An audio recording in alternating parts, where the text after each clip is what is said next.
সুপ্রিয় ছাত্রছাত্রীবৃন্দ, আসসালামু আলাইকুম। নবম স্টেশন ও ডক্টর শহীদুল্লাহ কলেজের অনলাইন ক্লাস থেকে স্বাগত জানাচ্ছি একাদশ শ্রেণীর ছাত্রছাত্রীদেরকে। আমি মমতাজ পারভিন, রসায়ন শিক্ষক। তো ইতিপূর্বে তোমাদের অনেকগুলো ক্লাস আমি নিয়েছিলাম এবং তোমরা পরীক্ষাও দিয়েছো। আমি পরীক্ষার খাতা মূল্যায়ন করতে গিয়ে দেখেছি যে তোমরা মোটামুটি ক্লাসগুলো দেখেছিলে এবং তোমরা ভালোই লিখেছো। তো আশা করি তোমরা সরকারি নির্দেশনা পেয়ে গিয়েছো যে তোমাদের ক্লাসগুলো হবে, একটা করে ক্লাস হবে এবং তোমাদের অ্যাসাইনমেন্ট হবে।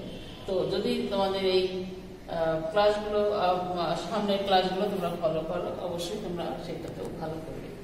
তো আজকে আমি তোমাদের তৃতীয় অধ্যায়, তোমাদের সেকেন্ড সেমিস্টারে যেটি রয়েছে সেটির তৃতীয় অধ্যায় থেকে আমি একটু তৃতীয় অধ্যায়টি শুরু করবো। অধ্যায়টি অনেক বড়, কিন্তু আমরা আজকে একটু শুরু করতে চাই। তৃতীয় অধ্যায়টি হচ্ছে মৌলের পর্যায়বৃত্ত ধর্ম ও রাসায়নিক বন্ধন। আমরা দেখি পর্যায়বৃত্ত ধর্ম কি। মৌলসমূহের ধর্মাবলী ইলেকট্রন বিন্যাসের উপর নির্ভর করে পরিবর্তিত হয়। এটা আমরা দেখেছি, ইলেকট্রন বিন্যাস থেকে পরিবর্তিত হয়ে পুনরাবৃত্তি ঘটে এবং এই কারণে মৌলসমূহের ইলেকট্রন বিন্যাস ভিত্তিক পরিবর্তনশীল যে ধর্ম, ইলেকট্রন বিন্যাসের ভিত্তিতে যে পরিবর্তন হয় এবং এর ধর্মগুলো পরিবর্তিত হতে থাকে এবং পরিবর্তনশীল যে ধর্মসমূহকে পর্যায়বৃত্ত ধর্ম বা পর্যায়ভিত্তিক ধর্ম বলা হয়।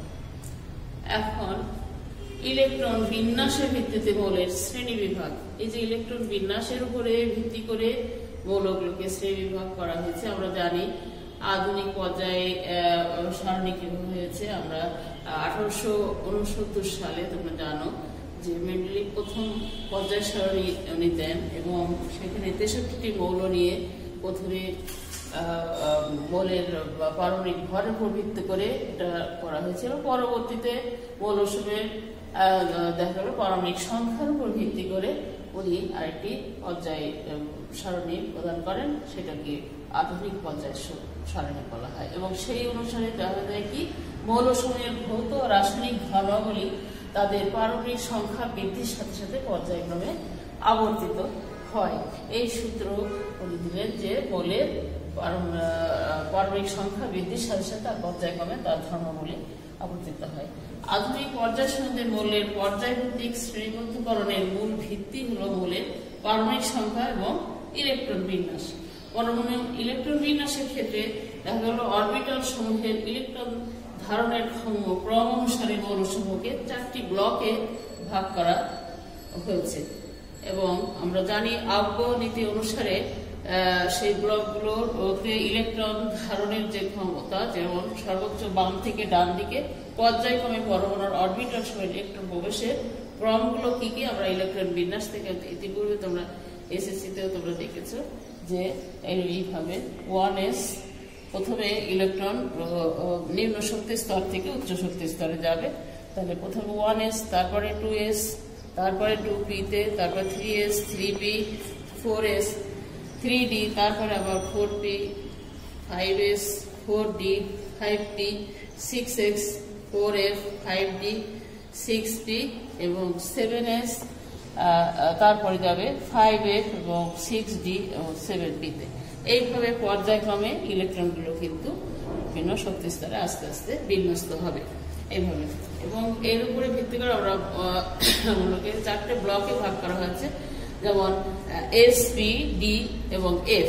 এস ব্লক মৌল কোনগুলোকে বলা হয়? যেসব মৌলের সর্বশেষ ইলেকট্রনটি এস অরবিটালে যায় তাদেরকে এস ব্লক মৌল বলে।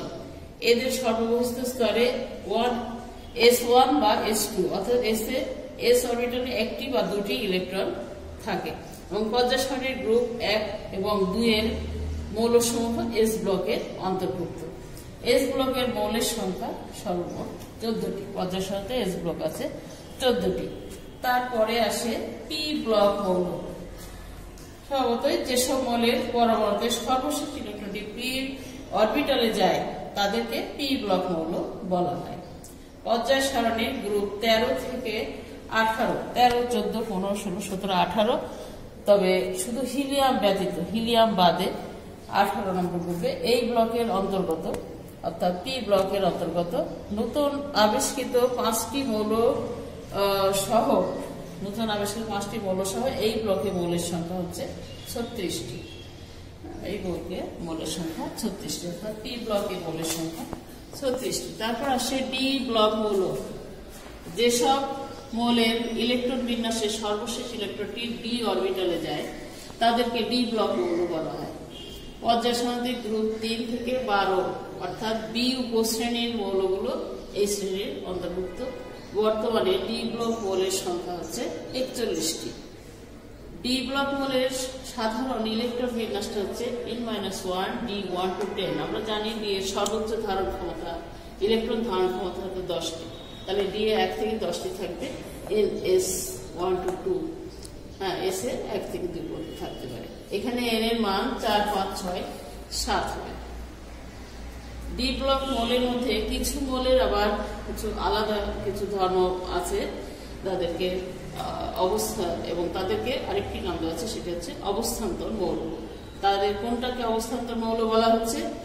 যেসব ডি ব্লক মৌল অন্তত এমন আয়ন গঠন করে যাদের ইলেকট্রন বিন্যাসে ডি অরবিটালে আংশিকভাবে পূর্ণ থাকে, অর্থাৎ 1 থেকে 9 ডি অরবিটাল সম্পূর্ণ থাকবে না, 1 থেকে 9 মধ্যে যদি থাকে তাহলে তাদেরকে বলা হয় অবস্থান্তর মৌল। তারপর আসে এফ ব্লক মৌল। এবং আরেকটু বলে নিই যে এই অবস্থান্তর মৌলগুলো এদের আবার কিছু আলাদা ধর্ম রয়েছে, বিশেষ কিছু ধর্ম থাকে, যেমন এরা রঙিন যৌগ গঠন করে, এটা জটিল যৌগ গঠন করে, এদের